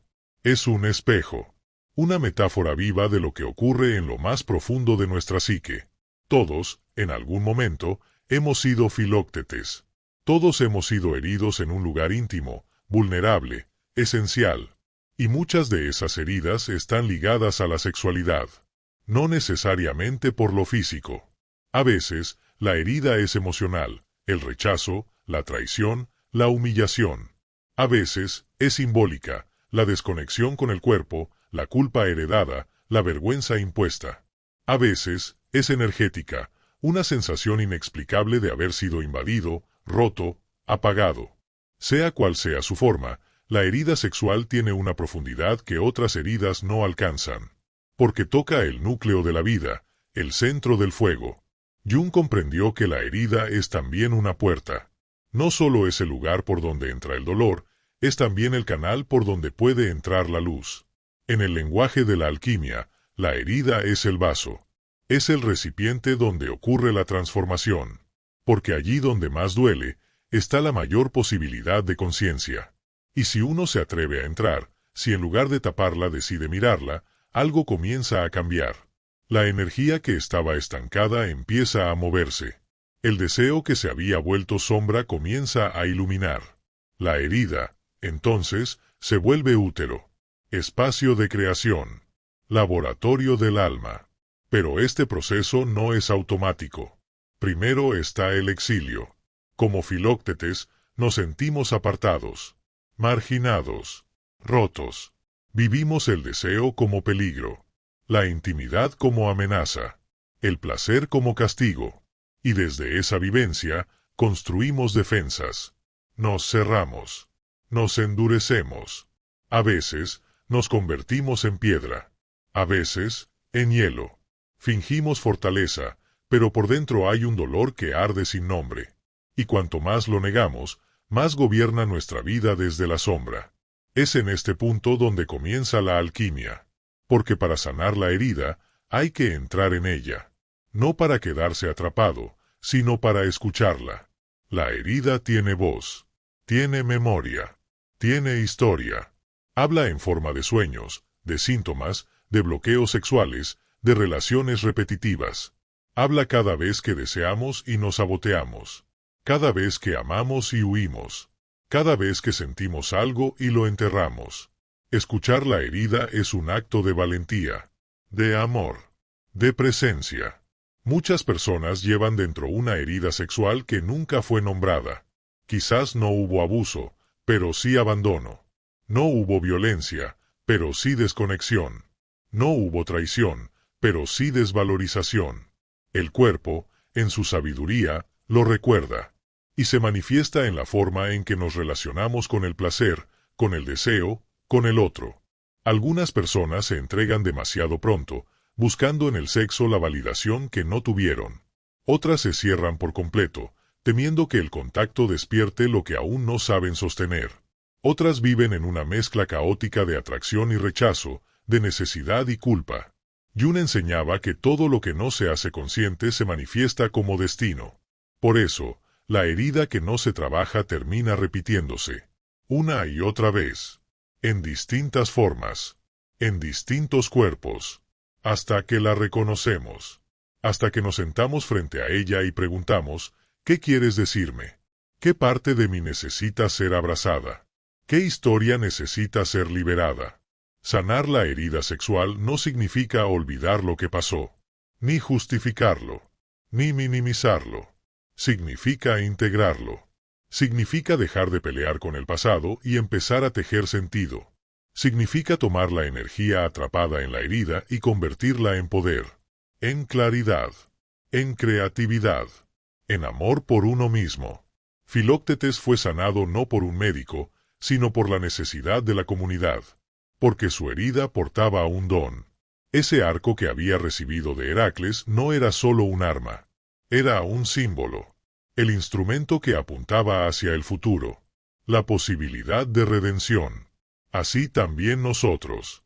Dentro de cada herida sexual hay un arco dormido, una potencia no expresada, un poder sagrado que solo puede activarse cuando dejamos de avergonzarnos, cuando dejamos de escondernos, cuando reclamamos nuestra energía sexual como lo que realmente es, una fuerza de vida, de conexión, de transformación. Y aquí ocurre la verdadera alquimia, la transmutación de la herida en medicina, del dolor en sabiduría, de la vergüenza en poder. La energía sexual que antes se manifestaba como caos comienza a fluir como creación, como impulso vital, como gozo. Y la intimidad deja de ser un campo de batalla, para convertirse en un espacio sagrado. No significa que no habrá miedo. Lo habrá. No significa que no habrá cicatrices. Las habrá. Pero esas cicatrices se vuelven mapas, huellas del camino recorrido, testimonios de una lucha interna que dio frutos. Y en la sexualidad consciente, en la alquimia sexual verdadera, esas huellas no estorban, embellecen, humanizan, profundizan el amor. La sanación sexual es también sanación colectiva, porque cuando una persona sana su relación con su cuerpo, con su placer, con su deseo, cambia la forma en que se relaciona con el mundo. Ya no busca usar ni ser usada. Ya no repite roles de víctima o de victimario. Ya no negocia su valor. Y desde ahí nacen vínculos nuevos, más sanos, más verdaderos, más libres. Jung no escribió un tratado específico sobre sexualidad, pero dejó las claves. Nos habló de los símbolos, de los arquetipos, de los procesos. Nos mostró que en el corazón de la oscuridad hay oro, y que ese oro no se obtiene por fuerza ni por negación, sino por conciencia, por presencia, por amor profundo a la verdad de nuestra alma. El mito de Filoctetes nos recuerda que nuestra herida más profunda puede ser también nuestra mayor fuente de poder, que lo que nos hizo caer puede ser lo que nos eleve, que lo que parecía inútil puede salvar al mundo, porque en el fondo no hay mayor fuerza que un alma que ha sanado su sexualidad. que ha hecho las paces con su cuerpo, que ha abrazado su deseo sin miedo. Esa alma emite una frecuencia diferente, camina con otro paso, ama con otro fuego, vive con otro nivel de conciencia. Y ese es, quizás, el verdadero sentido de la alquimia sexual, convertir la herida en fuente, el dolor en belleza, el pasado en sabiduría, y descubrir que, al final, siempre fuimos dignos, siempre fuimos sagrados. Solo nos faltaba recordar. En las profundidades del alma humana habita una figura que no responde a la lógica ni al deber, una figura que anhela, que busca, que vibra con la belleza, que se mueve por placer y por pasión. Esa figura es el amante. No es una persona. No es un rol social. Es un arquetipo, una energía primordial, universal, que todos llevamos dentro, hombres y mujeres, y que tiene el poder de encendernos o destruirnos. Carl Jung no lo nombró directamente como el arquetipo del amante, pero su obra nos dejó las claves para reconocerlo, integrarlo y, sobre todo, equilibrarlo. El amante es el que se deja llevar por el éxtasis, el que se abre al misterio, el que no teme perderse en el otro. Es la parte de nosotros que desea con intensidad, que busca el contacto, la fusión, la embriaguez de lo profundo. Es Eros en estado puro, pero también Dionisio. Es la energía que nos impulsa a cruzar fronteras por amor, a arriesgar todo por una mirada, a rendirnos ante una experiencia que nos saca del yo cotidiano. Es la fuerza que nos hace sentir vivos, pero también la que puede llevarnos a la obsesión, al apego, a la dependencia emocional, si no está contenida por la conciencia. Jung comprendía que todo arquetipo tiene dos caras, una luminosa y otra sombría. El amante no es la excepción. En su forma sana, nos conecta con la vitalidad, con la sensualidad, con la capacidad de asombro. Nos permite abrirnos a la belleza del mundo, a la ternura, al gozo compartido. Pero en su forma herida o inflada, puede volvernos adictos al placer, esclavos del deseo, incapaces de sostener el vacío.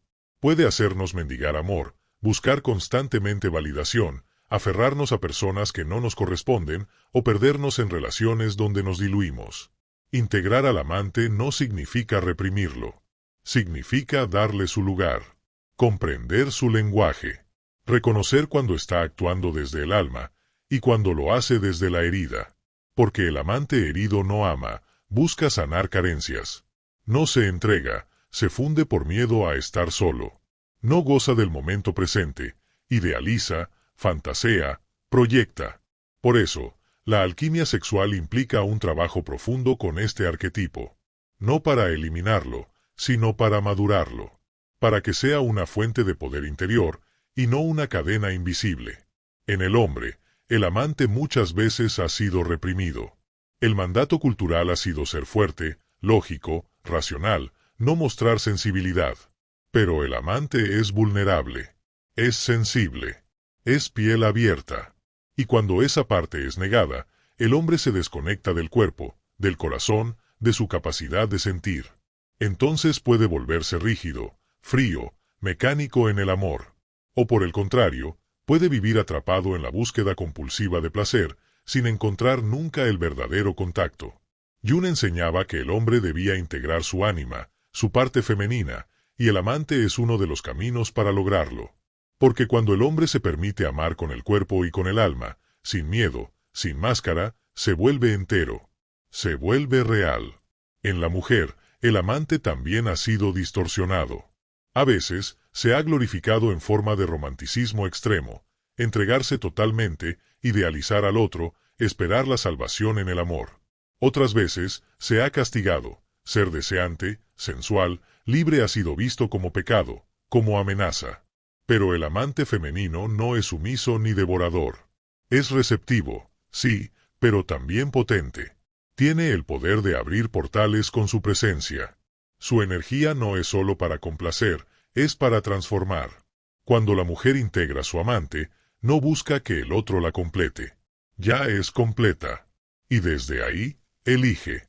Comparte. Ama con sabiduría. El equilibrio entre lo masculino y lo femenino dentro del arquetipo del amante es esencial. Porque un amante desconectado del guerrero o del rey, otros arquetipos internos, se vuelve caótico, volátil, desbordado. Y una amante sin vínculo con la reina o la sabia puede perderse en relaciones destructivas, en juegos de poder o en autoabandono. Por eso, la alquimia sexual no se trata solo de sentir más. Se trata de integrar, de darle forma al fuego, de sostener la pasión con estructura interna, de amar con todo el cuerpo, pero también con todo el ser. El amante equilibrado no teme la intimidad. La busca, pero no a cualquier precio. Sabe discernir entre el deseo verdadero y la necesidad disfrazada. No confunde intensidad con amor. No se aferra. Sabe entrar y también sabe soltar. Y cuando se une con otro desde ese lugar, no es fusión ciega, es comunión. No es dependencia, es danza. Jung decía que el alma humana necesita imágenes para sanar. El amante nos ofrece muchas: el jardín, la danza, el perfume, la música, la piel. Son símbolos que tocan lo más profundo de nuestro inconsciente, que despiertan memorias ancestrales. Por eso, muchas veces, el trabajo con este arquetipo comienza en lo sutil: permitirnos disfrutar, reconectar con el placer, con lo estético, con la ternura. Despertar el cuerpo. Liberar la voz. Habitar el deseo sin culpa. Pero también implica poner límites. Porque el amante herido tiende a desbordarse, a quedarse donde ya no es amado, a perseguir lo inalcanzable, a sufrir en nombre de una pasión que en realidad es una ilusión. Y ahí entra la conciencia, la alquimia, el trabajo interior que nos permite mirar de frente nuestros patrones, nuestros anhelos infantiles, nuestras proyecciones, y entonces comenzar a elegir desde otro lugar, desde la verdad. Cuando el amante se alía con el alma, todo cambia. La sexualidad se vuelve presencia. El amor, madurez. El cuerpo, un altar. El deseo ya no busca llenar huecos, sino compartir plenitud. Y en ese estado, incluso el silencio con el otro es profundo. Incluso un gesto, una mirada, un roce, contienen el universo. Este arquetipo también nos recuerda que no hay espiritualidad auténtica sin erotismo integrado. Porque el alma desea. El alma se mueve por amor. El alma no es fría. Es fuego. Y cuando ese fuego se canaliza, se transforma en creación, en vínculo, en expansión. Por eso, los místicos verdaderos no niegan el cuerpo. Lo aman. Lo veneran. Lo convierten en instrumento sagrado. El amante no es una fase juvenil que debemos dejar atrás. Es una dimensión eterna del alma. Pero debe madurar. Debe dejar de ser esclavo del deseo, para convertirse en maestro del gozo. Y eso requiere tiempo. Requiere heridas. Requiere conciencia. Requiere fuego y contención. Requiere saber decir sí, y también saber decir no. Integrar el arquetipo del amante no significa convertirnos en seres hipersexuales ni en románticos empedernidos. Significa vivir desde el corazón abierto. Significa habitar el cuerpo con alma. Significa permitirnos sentir lo que sentimos, sin juicio. Amar desde la libertad, no desde el miedo. Desear sin poseer. Disfrutar sin depender. Y eso, quizás, sea el mayor acto de alquimia sexual. Convertir el deseo en conciencia, la piel en puente, el amor en camino. Cuando la mente duerme, el alma habla, y muchas veces lo hace a través del lenguaje del deseo. En la penumbra de los sueños, en la niebla de las imágenes oníricas, en las fantasías que surgen sin que las invoquemos, la sexualidad aparece como un río profundo que fluye desde lo inconsciente. Para Carl Jung, ese río no es solo una expresión reprimida, como pensaba Freud. Es también un mensaje, una clave simbólica, una revelación de lo que el alma necesita integrar para avanzar. La sexualidad del inconsciente no se rige por la lógica ni por la moral. Sus símbolos no son literales. Una escena sexual en un sueño no siempre representa un deseo físico. Puede ser una metáfora de unión interior, de integración de opuestos, de evolución psíquica. Y, sin embargo, muchas personas al despertar se sienten confundidas, perturbadas, avergonzadas por sus sueños eróticos, sin comprender que detrás de esas imágenes hay una sabiduría que quiere emerger. Jung comprendía que el inconsciente no censura como lo hace la mente racional. No filtra. No decora. Muestra lo que está. Por eso, los sueños son materiales preciosos para la alquimia interior. En ellos se manifiestan las energías que aún no hemos reconocido: el ánima, el animus, la sombra, el deseo negado, la herida sexual, el impulso creativo. Todo se representa en forma simbólica, a veces grotesca, a veces sublime, pero siempre significativa. Un sueño en el que tenemos relaciones sexuales con una figura desconocida, por ejemplo, puede estar hablándonos de una parte interna que quiere emerger. Tal vez esa figura representa una cualidad que aún no hemos desarrollado, una fuerza, una dulzura, una intuición, una libertad. Y la unión sexual en el sueño es una forma de integración simbólica. Es el inconsciente diciéndonos: une esto a ti, acéptalo, incorpora esta energía a tu vida consciente. Otras veces, los sueños sexuales revelan una tensión interior, una lucha entre el deseo y el deber, entre la pulsión y el miedo. Y al mostrarse gráficamente, nos invitan a mirar de frente aquello que hemos querido evitar. Una persona puede soñar que es infiel, no porque lo desee en la vida real, sino porque hay una parte de ella que está siendo ignorada. Un deseo no expresado, una necesidad no atendida, una energía vital que quiere espacio. Jung también exploró las fantasías eróticas como expresiones del alma. No las juzgaba, no las patologizaba. Las analizaba simbólicamente. Para él, la fantasía no era necesariamente un acto inmaduro, sino una puerta al inconsciente. A través de la fantasía, el alma pone sobre la mesa sus necesidades, sus heridas, sus anhelos. Una fantasía recurrente puede indicar un arquetipo activado, una dinámica interna que busca resolución. Por ejemplo, una persona que fantasea con ser dominada no necesariamente quiere ser controlada en la realidad. Tal vez su animus está demasiado rígido, demasiado controlador, y su alma le pide soltar el mando, entregarse, confiar. O al revés, alguien que fantasea con dominar puede estar buscando recuperar un poder perdido, sanar una historia de sumisión o de silencio. La clave está en no quedarse en la superficie, sino en preguntar: ¿qué símbolo hay aquí? ¿Qué me quiere decir mi alma? La sexualidad inconsciente también se expresa en símbolos arquetípicos que aparecen una y otra vez: serpientes, fuego, agua, animales, túneles, cuevas, diosas, amantes misteriosos. Cada uno de ellos tiene múltiples capas de significado. La serpiente, por ejemplo, puede ser energía sexual reprimida, o puede ser sabiduría, renovación, transformación. El agua puede representar el inconsciente, las emociones profundas, el deseo de fusión. La cueva, el útero, el inconsciente colectivo, el espacio de gestación interior. En la alquimia sexual, estos símbolos no se interpretan desde la razón. Se sienten. Se dialoga con ellos. Jung utilizaba la técnica de la imaginación activa para conectar con estas imágenes, permitir que la figura aparecida en el sueño o en la fantasía hable, interactúe, revele su mensaje. No se trata de suprimir la imagen, sino de descubrir qué energía trae consigo. Porque en última instancia, el inconsciente no busca asustarnos. Busca sanarnos. Busca completarnos. Y la sexualidad simbólica es una de sus formas más poderosas de mostrarnos aquello que aún no hemos aceptado. Lo hace con intensidad, con crudeza, con belleza. A veces, con símbolos que nos perturban. Pero si los observamos con respeto, descubrimos que hay un orden oculto, una lógica del alma que trasciende la mente.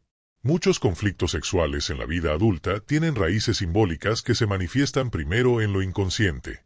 La impotencia, la frigidez, la obsesión, la infidelidad, el rechazo, la culpa, muchas veces no son meros problemas físicos o conductuales, sino señales de un desequilibrio más profundo.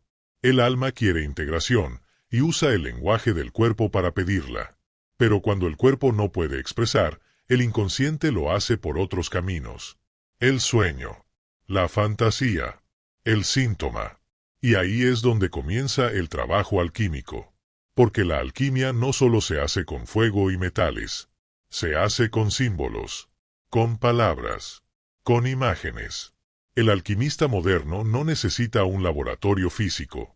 Su laboratorio es el alma. Su horno es el corazón. Su materia prima, los fragmentos dispersos de su propia psique. Y en esa materia están incluidos sus sueños más extraños, sus deseos más escondidos, sus fantasías más imposibles. Integrar la sexualidad inconsciente es un acto de humildad, de dejarse sorprender, de no creerse tan racional, tan controlado, tan normal. Porque todos somos más vastos de lo que creemos, más oscuros, más sagrados, más contradictorios. Y eso no es un problema, es una riqueza. El inconsciente no miente, solo muestra. Y cuando lo escuchamos, el deseo se transforma, se limpia, se afina, se vuelve instrumento del alma.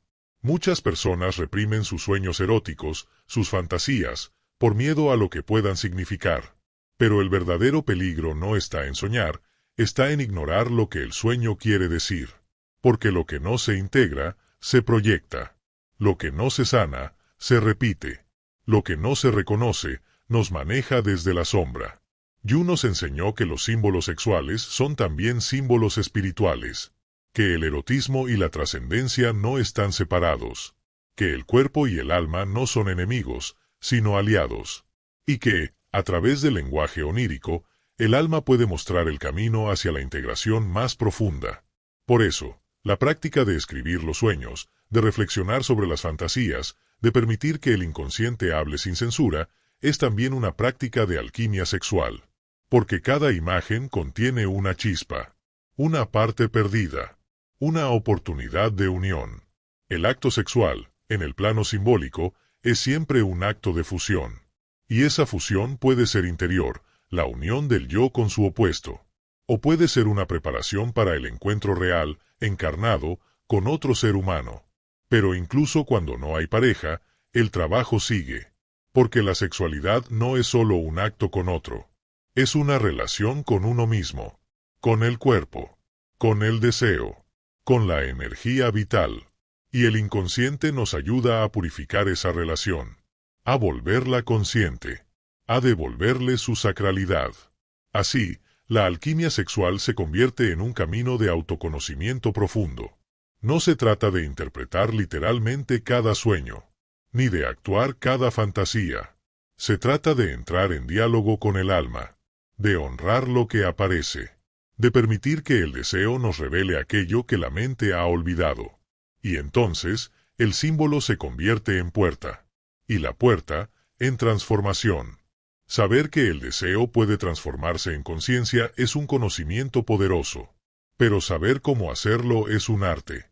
Hasta aquí hemos explorado los símbolos, los arquetipos, los mitos y las sombras que componen la alquimia sexual según Carl Jung.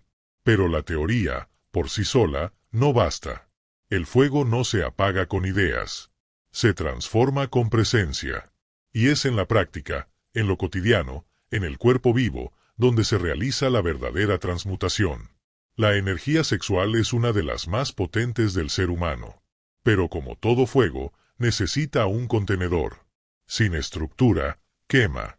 Con represión, se extingue. Pero con conciencia, se eleva. Esa elevación no es abstracta ni misteriosa.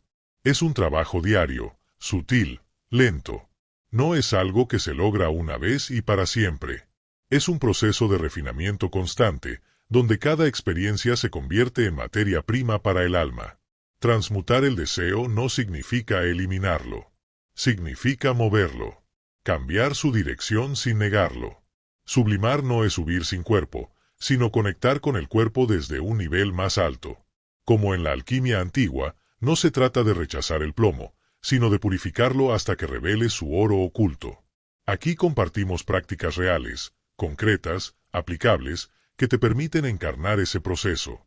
1. Respiración consciente. La respiración es el puente entre el cuerpo y la psique. Es también la primera herramienta para contener la energía sexual sin reprimirla. Cuando sientes una ola de deseo, ya sea por una fantasía, un recuerdo, una presencia física, detente. No reacciones. Respira. Lenta, profunda, rítmicamente. Inhala por la nariz, siente como la energía sube desde el vientre hasta el pecho. Exhala por la boca suavemente, sintiendo que la tensión se disuelve. No se trata de cortar el deseo, sino de sostenerlo. La respiración lo expande.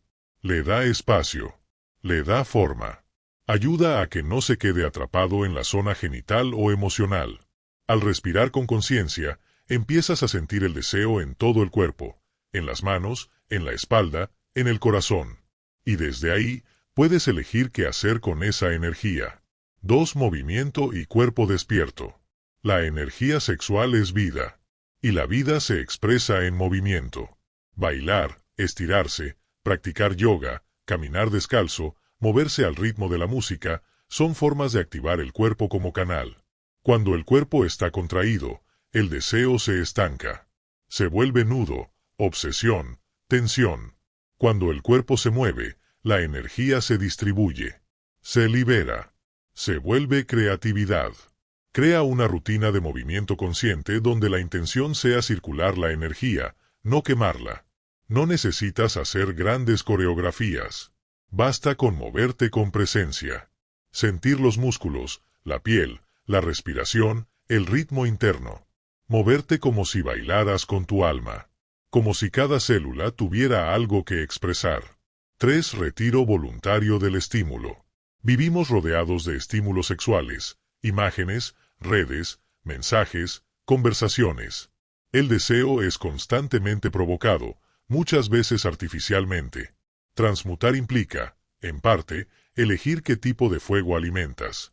Retirarse del estímulo no es negar la sexualidad, sino purificarla. Es cerrar por un tiempo las puertas externas para abrir las internas.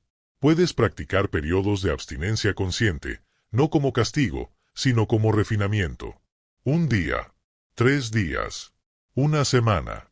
Sin pornografía, sin fantasías inducidas, sin contacto sexual. Solo tú, tu cuerpo y tu energía. Observa qué ocurre. Qué pensamientos aparecen. Qué emociones emergen. Qué memorias se activan. Y respira dentro de eso. Este retiro no tiene por qué ser permanente. No es ascetismo. Es alquimia. Es una pausa para resetear el sistema, para reconectar con la fuente real del deseo, el alma. 4. Diario erótico de autoconocimiento. La escritura es una forma de hacer consciente lo inconsciente.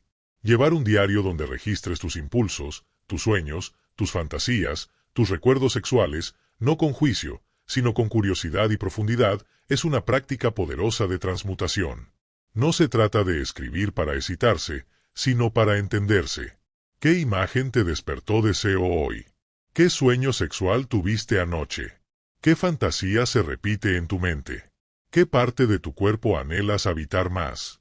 ¿Qué miedo sientes al entregarte? ¿Qué heridas sexuales aún están abiertas? Escribir todo eso permite que la energía psíquica atrapada en el inconsciente empiece a moverse. Y lo que se nombra, ya no gobierna en la sombra. Lo que se escribe, comienza a transformarse. 5. Visualización alquímica. La imaginación es real. El inconsciente trabaja con imágenes. Puedes practicar visualizaciones donde trabajes directamente con tu energía sexual. Por ejemplo, visualiza una esfera dorada de energía en tu vientre. Es cálida, pulsante. A medida que respiras, esa esfera se expande, sube por tu columna vertebral, toca tu corazón, llega a tu garganta, asciende hasta tu entrecejo. Allí, se convierte en luz. No se trata de controlar la energía, sino de darle una ruta. De ofrecerle un mapa. Esa visualización puede acompañarse con música suave, con un espacio íntimo, con una intención clara. Hazlo no para escapar del cuerpo, sino para expandirlo. No para elevar sin vivir, sino para integrar lo instintivo con lo sagrado. 6. Creatividad consciente. La energía sexual es también energía creativa. Cuando no se expresa en contacto físico, puede volverse arte. Pintura, escritura, canto, escultura, cocina, jardinería, diseño, poesía. Todo lo que nace de ti con pasión es una forma de canalizar ese fuego. Observa cuando sientes más deseo, más energía acumulada, más impulso vital. En lugar de actuar desde lo automático, siembra una pregunta: ¿qué puedo crear con esto? ¿Qué obra, qué gesto, qué expresión puede nacer de esta intensidad? Transmutar es eso, convertir tensión en creación. Deseo en forma. Impulso en belleza. 7. Sexualidad meditativa, solo o en pareja. Estar presente en el acto sexual, ya sea en solitario o compartido, es una forma directa de alquimia. En lugar de buscar llegar a un orgasmo rápido, experimenta el encuentro como meditación. Siente cada caricia, cada respiración, cada micromovimiento. Habita el momento sin metas. Solo estar. Solo sentir. Solo amar. Esta práctica, en pareja, se convierte en un ritual. No importa si hay penetración o no. Lo importante es la calidad de la presencia, la fusión de las respiraciones, la mirada sostenida, el corazón abierto, el alma tocando al alma. Y si estás en solitario, el mismo principio aplica: autoexplorarte con devoción, con lentitud, con curiosidad sagrada. No para liberar tensión, sino para cultivar energía. 8. Cuidado energético y emocional. No toda energía sexual es limpia. A veces cargamos memorias ajenas, heridas antiguas, vínculos no resueltos. Transmutar implica también limpiar. Puedes trabajar con baños de sal, limpiezas energéticas, visualizaciones de corte de lazos, terapias corporales, constelaciones, respiración holotrópica. Lo importante es reconocer que la energía sexual es también campo energético. Después de un encuentro íntimo, físico o incluso mental, observa cómo te sientes. ¿Te expandes o te agotas? ¿Te conectas o te confundes? ¿Te revitalizas o te desbordas? Esa observación es clave para discernir qué tipo de intercambio estás permitiendo y si ese fuego te nutre o te drena. 9. Integración cuerpo-mente-alma. La alquimia sexual no se queda en la cama. Es una forma de vida. Empieza cuando dejas de fragmentarte. Cuando lo que sientes, lo que piensas y lo que haces comienzan a alinearse.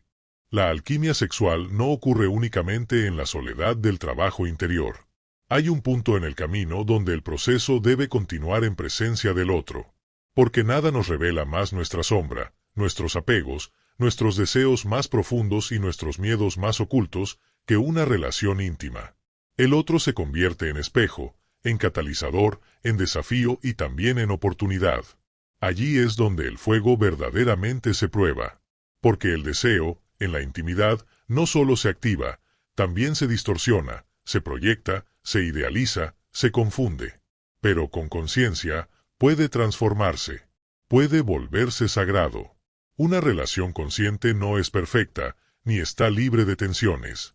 Pero sí está habitada por la voluntad mutua de ver, de escuchar, de sentir, de crecer. En el marco de una conexión erótica y emocional profunda, dos personas pueden ser alquimistas una de la otra. No para cambiar al otro, sino para permitir que lo que surja en el vínculo sea parte del proceso de integración. Y ese es el verdadero acto de alquimia sexual compartida: usar la energía de la relación como materia prima para despertar la conciencia. Jung afirmaba que todo encuentro humano tiene una dimensión simbólica. No nos relacionamos solo con el otro, sino con lo que el otro activa en nosotros. En una relación sexual, esa activación es intensa. Se despiertan arquetipos, se activan memorias inconscientes, se reflejan las polaridades internas no resueltas. Muchas veces, creemos amar al otro, pero en realidad estamos proyectando en él o ella nuestra ánima o nuestro ánimus. Y si no somos conscientes de eso, podemos confundir amor con necesidad, deseo con carencia, atracción con proyección. Una relación consciente comienza cuando dejamos de pedirle al otro que nos complete y empezamos a compartir desde la plenitud que construimos internamente. Ya no buscamos ser salvados. Ya no usamos al otro como válvula de escape. Ya no exigimos que cubra nuestras heridas. Al contrario, reconocemos que las tensiones del vínculo son oportunidades para crecer. Que cada conflicto puede ser un espejo de lo que aún no hemos integrado. Y que cada experiencia erótica puede ser un ritual de transformación si se vive con presencia. En una pareja alquímica, el deseo no es negado ni desbordado. Es sostenido. Es respirado. Es honrado. Se permite la pasión, pero también el silencio. Se cultiva el fuego, pero también la calma. Hay espacio para el juego, pero también para la vulnerabilidad. El sexo deja de ser una descarga o una rutina. Se convierte en una práctica de expansión, de conexión profunda, de exploración mutua. Es en ese espacio donde los cuerpos se vuelven templos, donde las almas se reconocen a través del placer, donde lo instintivo y lo espiritual se dan la mano. Para que esto ocurra, hay que aprender a comunicarse desde el alma. A decir lo que se siente, lo que se teme, lo que se desea. A expresar límites sin miedo. A escuchar sin juicio. La palabra se convierte en puente. El silencio en espacio sagrado. Las emociones en material alquímico. Y el cuerpo en lenguaje. Porque en una relación consciente, el cuerpo habla. Y hay que aprender a leerlo. A leer el temblor, la tensión, la rigidez, la apertura, la mirada que huye o que sostiene. Todo es información. Todo es parte del ritual. La alquimia sexual a través del otro también implica aceptar que el deseo cambia. Que no siempre se manifiesta igual. Que hay ciclos. Que hay momentos de expansión y otros de retiro. Que no todo placer viene del contacto físico. A veces, la presencia profunda, la ternura sincera, el sostén emocional, valen más que cualquier técnica. La sexualidad consciente no busca performance, sino autenticidad. No se trata de impresionar, sino de encontrarse. Uno de los elementos más poderosos en esta alquimia compartida es la vulnerabilidad erótica. Permitirse ser visto. Permitirse no saber. Permitirse sentir miedo, deseo, vergüenza, alegría, amor, todo junto. Estar desnudo, no solo en el cuerpo, sino en el alma. Abrirse al otro sin armaduras, sin personajes, sin manipulación. Y sostener también la vulnerabilidad del otro. No usarla como arma. No retraerse. No herir. Sostener. Respirar. Mirar. Cuando esto ocurre, la relación se vuelve laboratorio sagrado. Lugar de transformación mutua. No se trata de depender del otro para despertar, pero sí de permitir que el otro nos muestre aquello que solos no podríamos ver. Porque en la interacción surgen las memorias dormidas, las heridas de la infancia, los patrones heredados. El otro activa la sombra, pero también activa la luz. Y si ambos están dispuestos a hacer el trabajo, el vínculo se convierte en una fuerza evolutiva. En la práctica, hay muchas formas de cultivar esta relación consciente. Encuentros sexuales meditativos, donde la atención está en la respiración, en el ritmo, en el silencio, en la conexión sutil. Conversaciones post-intimidad, donde se comparte cómo se sintió cada uno, que emergió, que se movió. Retiros juntos o separados, donde se toma distancia consciente para integrar, para reconectar con el propio centro. Ejercicios de mirada sostenida, donde se observa al otro sin palabras, solo con presencia. Tiempos de no sexualidad física, donde se cultiva el amor desde otros lenguajes, la palabra, el cuidado, el humor, la creatividad. Cada pareja encuentra su forma. No hay recetas, pero sí hay principios.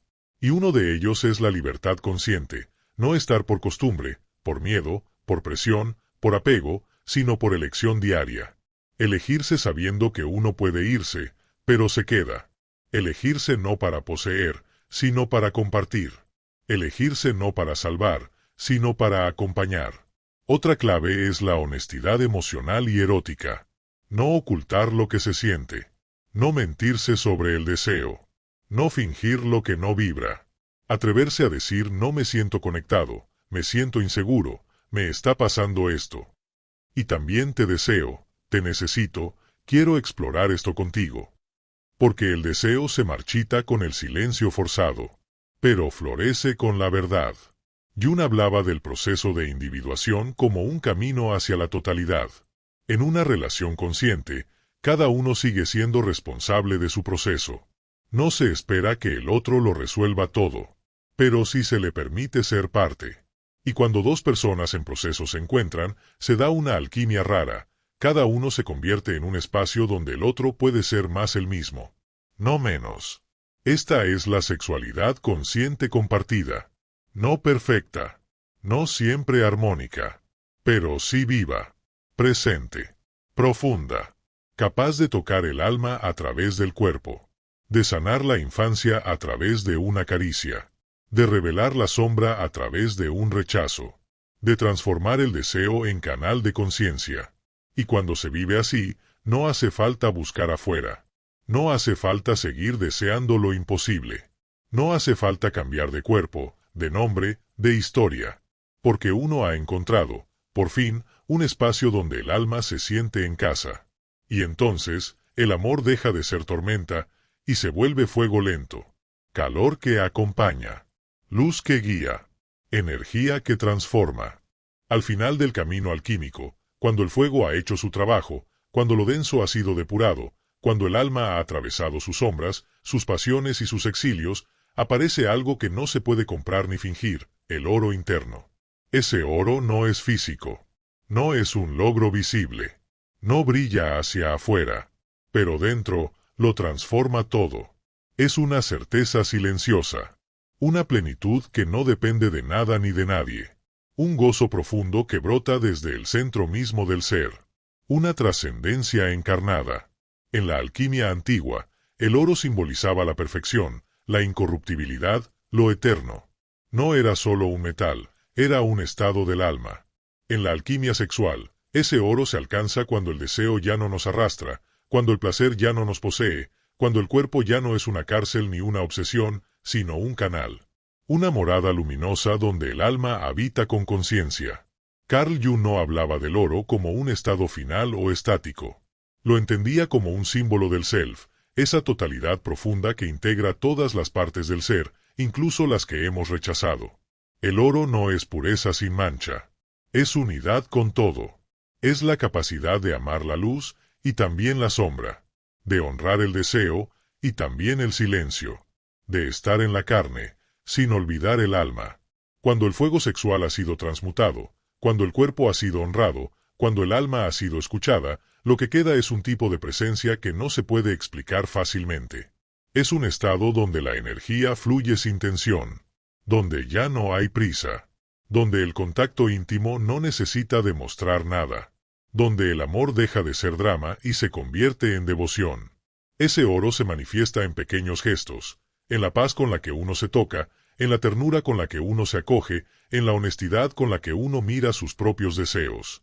Se manifiesta en relaciones donde no hay máscaras, en miradas que no juzgan, en vínculos donde la libertad no es amenaza, sino raíz. El oro interno no es euforia. No es el clímax del orgasmo ni la intensidad de la pasión desbordada. Es algo más profundo. Es un gozo estable, que no depende de estímulos. Un gozo que viene de haber sobrevivido a uno mismo, de haber navegado el fuego, de haber tocado el abismo y no haberse perdido. Es la alegría de ser, sin necesidad de adornos. De estar, sin necesidad de poseer. Quien ha alcanzado ese estado no necesita demostrar su poder. Lo irradia. No necesita buscar amor desesperadamente. Lo encarna. No necesita hablar de sexualidad para sentirse libre. Su sola presencia transmite una energía que eleva, que abre, que nutre. Es el tipo de ser humano que transforma los espacios que habita. No por lo que dice, sino por cómo vibra. Y esa vibración es el resultado de un trabajo interior sostenido, profundo, constante. Porque el oro interno no aparece de la nada. Nace del horno. Se forja en la incomodidad. Se templa en la incertidumbre. Cada deseo contenido, cada emoción integrada, cada sombra abrazada, es parte de ese proceso. No hay atajos. No hay fórmulas.